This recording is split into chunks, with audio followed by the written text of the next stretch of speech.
Welcome to another episode of the Modern Facilities Management Podcast. Today, I've got Melissa Kaan with Summit Facility Solutions joining the show. Melissa, how you doing? I'm excellent. Griffin, how are you doing? I'm doing well. At the time we're recording this, I know it's not relevant, but we're a couple days after Florida State just beat LSU in college football. So I'm going to throw that out there just because I'm passionate about that. But that's not what we're here to talk about today. We're here to talk about facilities management. And with that, I'll throw it over to you to introduce yourself to the audience on who you are and what it is you do with Summit.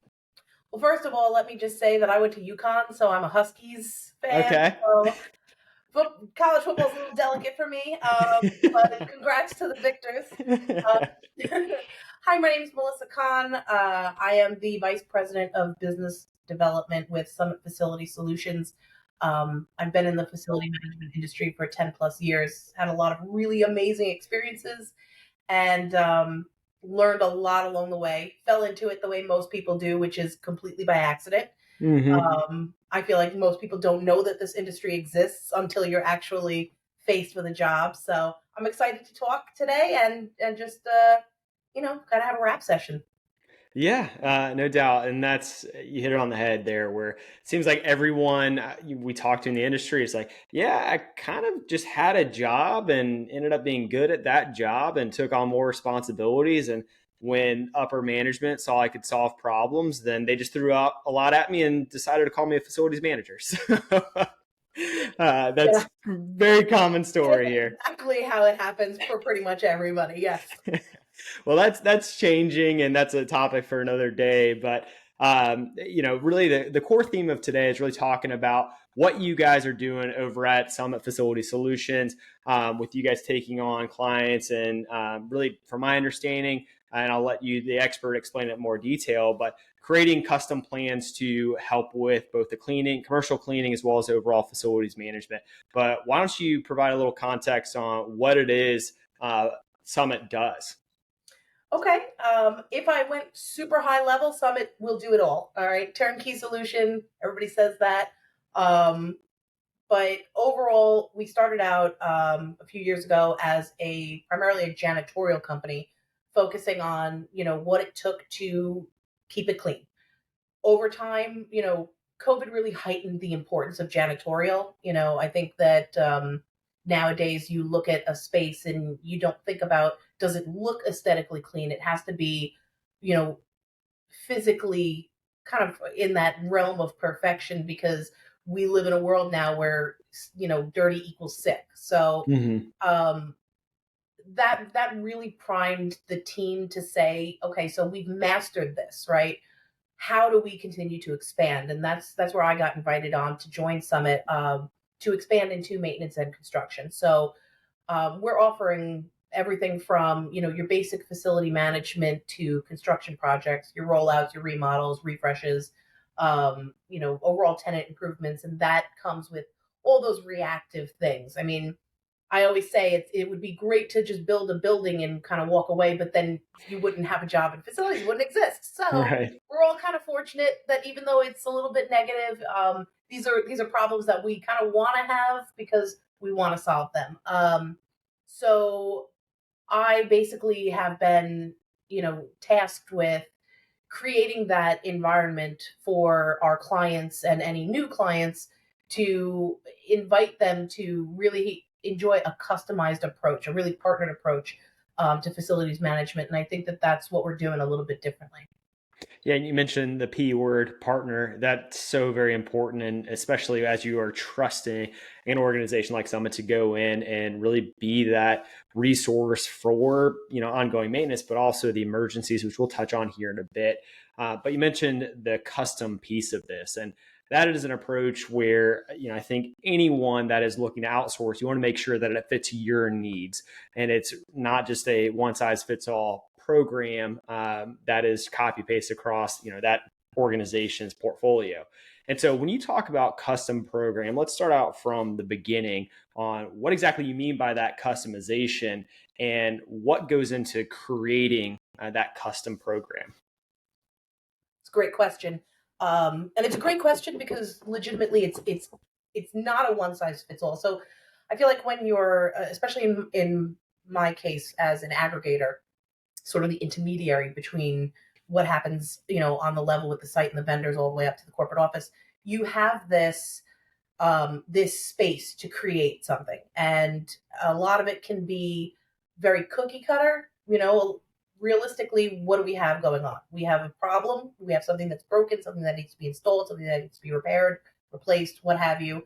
And then that moves into solving that problem, closing the ticket, moving on. For a more customized approach, and this is where I've kind of mandated this within Summit to really drive this home, is to create a custom program. You have to understand the custom needs. So understanding what's actually in a space versus what you would normally see historically in a space. So you'll always have your plumbing problems, you'll always have your electrical problems, you'll always have your um, you know HVAC issues. Lord help me. But ultimately, what you want is somebody to react to your space with the understanding of what your space is. So we prioritize making sure that the sites understand that we know their sites. A lot of that starts off with, you're looking for, a custom program for handyman concierge services, or you're looking for, LED retrofit programs, or you're looking for somebody to go and inspect all of your, fire safety equipment. It starts with getting boots on the ground.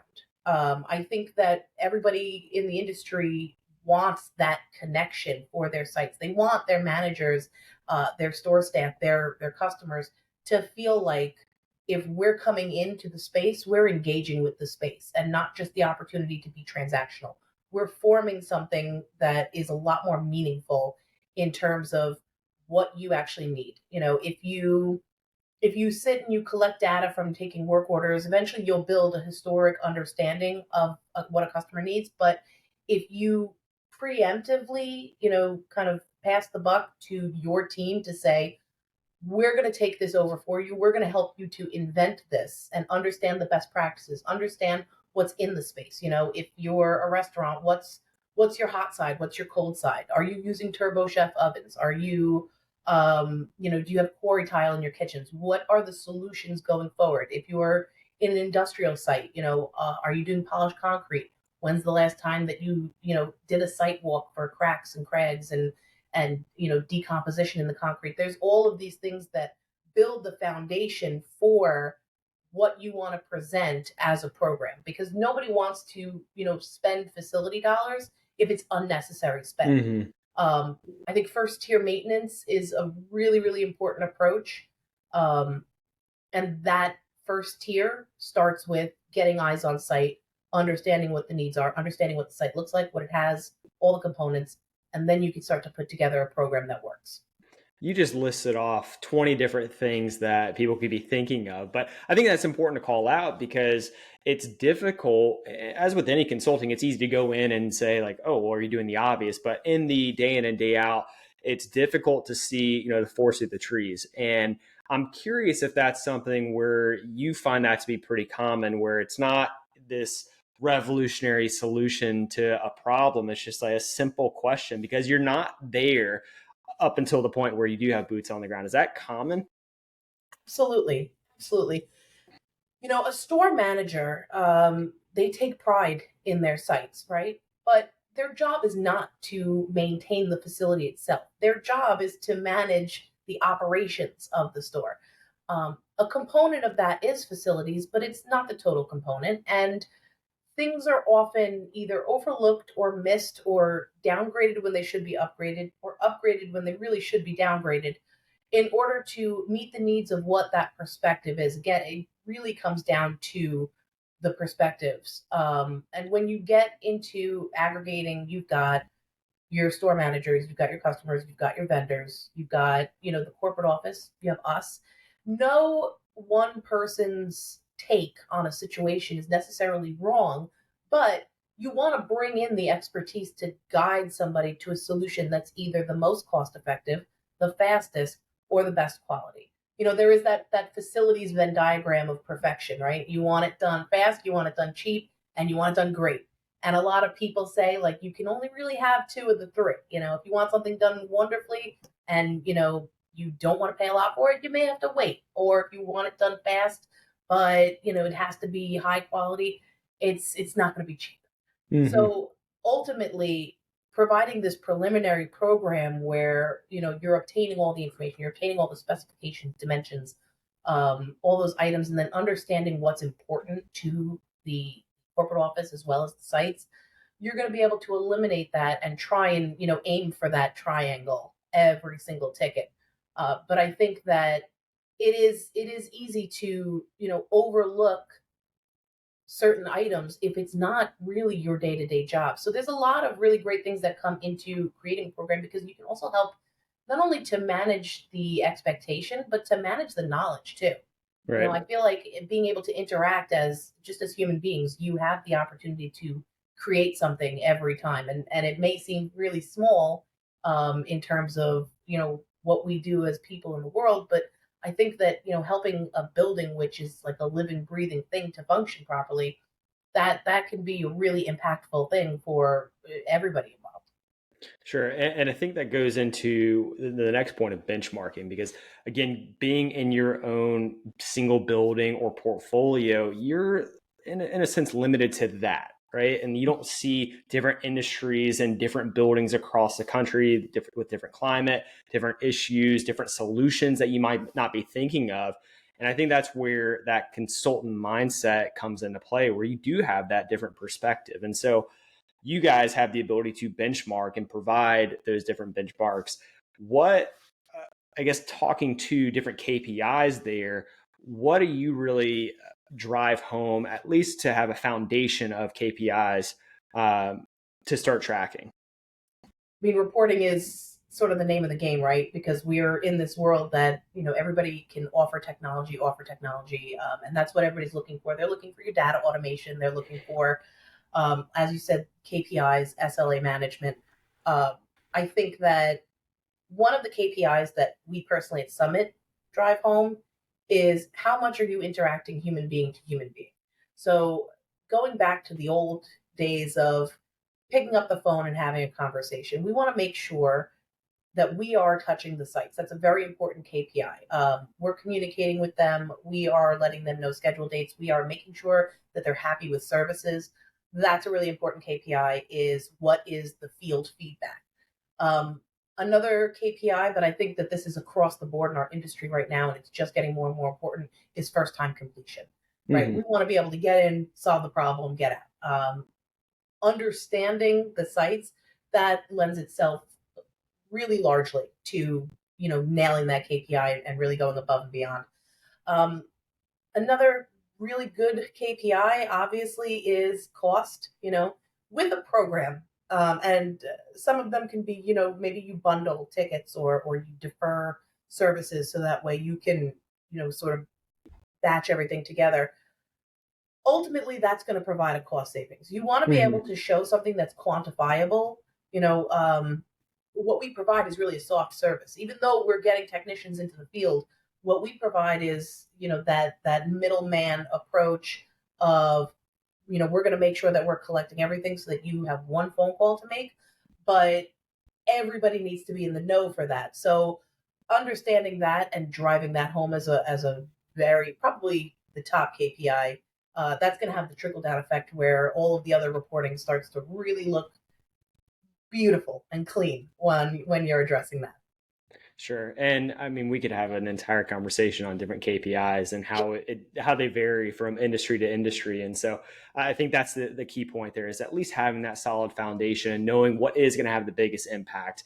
And so I guess switching gears and going into that communication in a different scenario where you mentioned earlier, emergencies happen, and that has to be communicated back and forth between your client and then the organization actually resolving the issues. And as a human, you want your emergencies and your problems, it's everyone else's top priority. In reality, that's not always the case. Right. What I'm interested to hear your perspective on what fair expectations are for a client when they do have an emergency. It's not an if, it's when, as far as response time, communication, etc. Yeah. Boy, I've had a lot of emergencies, a lot of tears shed over the years, dealing with got to get a vendor there yesterday. Have to make sure that things are done. The store is on fire. The store is flooding. Here's the thing about emergencies: you have to understand that it is not an if, it's a when. And when they do happen, you have to be aligned long before you start taking emergency calls. In a program, you're running like a typical cadence of service, so you don't always see emergencies.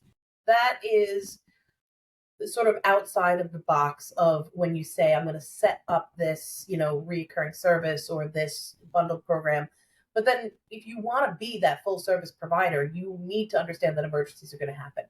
um, First of all, having an in-house SLA for every single member of your team is paramount. You need everybody to understand that there is an urgency. um, if you have that kind of urgency with your partners, whether or not that be the vendors or the corporate office, that's going to set the standard, because they're going to come to expect that when you tell them rationally that, hey, this isn't really an emergency, or hey, this is an emergency, but it's in Kempner, Texas, and we're 2.5 hours away. Honesty, it's the best policy. Just tell people the truth. I just had this conversation recently. You have to be able to set the expectation internally and then try and live it externally and try and align it with your client. Is it going to go 100%, 100% of the time? It definitely is not. We know this. A technician will get held up, or a leaking toilet or an overflowing toilet will start to cause some water damage.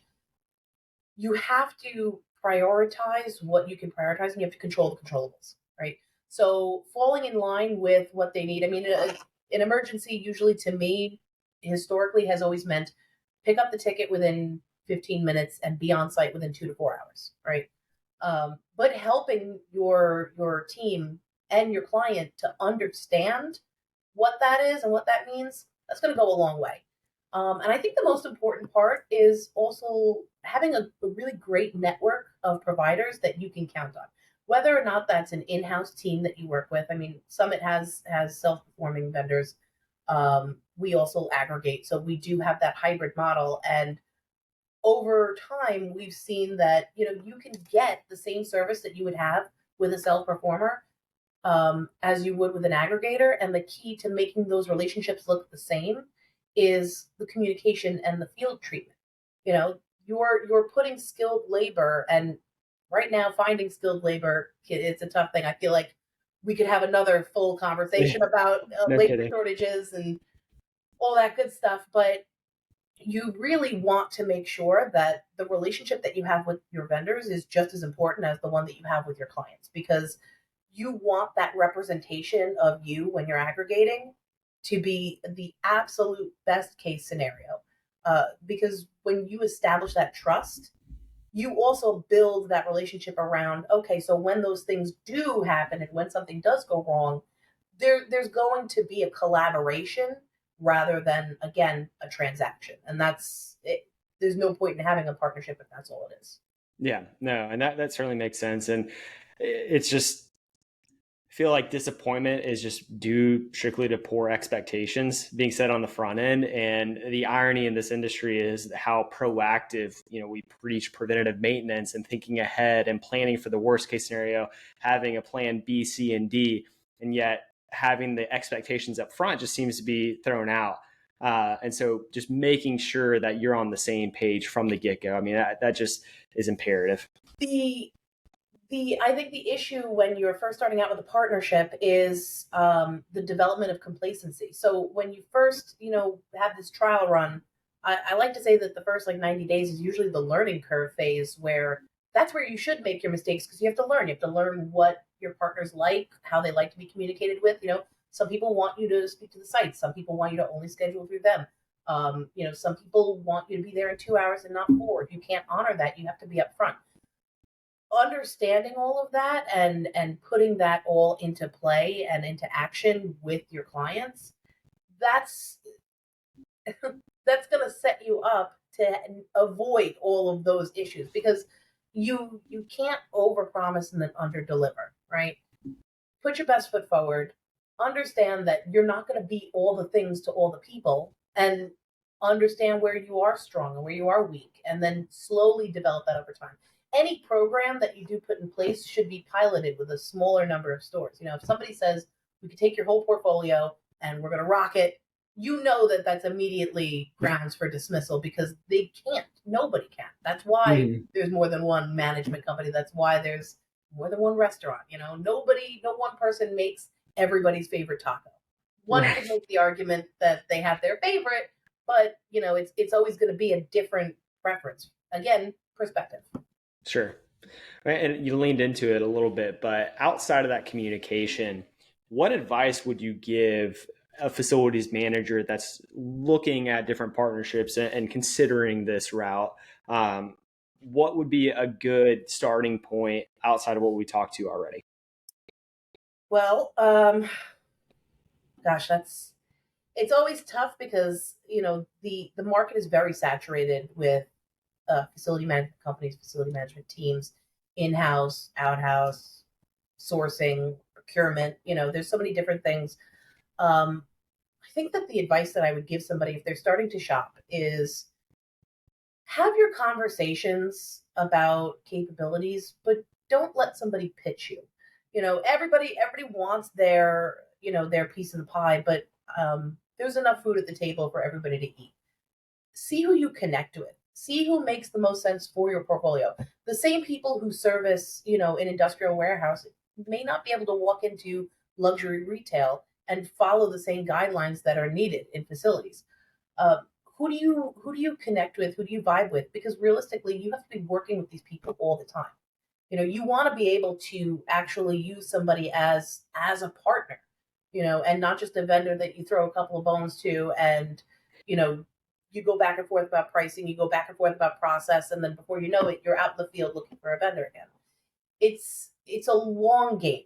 It's not a short game. And when you start to approach things like, who do I want to work with for the next 10 years, you should have that, in terms of your outsourcing, as much as you have that with your own job, because these are the people who are going to represent you. So do your due diligence. Yeah, that's great.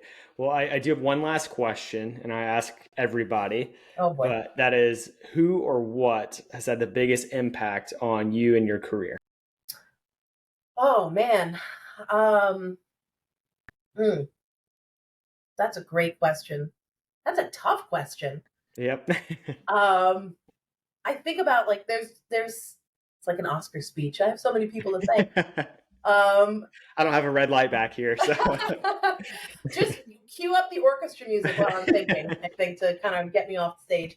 I think, um, in terms of my professional development, because personally, lean into your family, lean into your friends. My husband has been an amazing champion for me throughout the entirety of my career, and I went looking for this job to help pay our rent, and found an entire life for myself. It's been an amazing journey.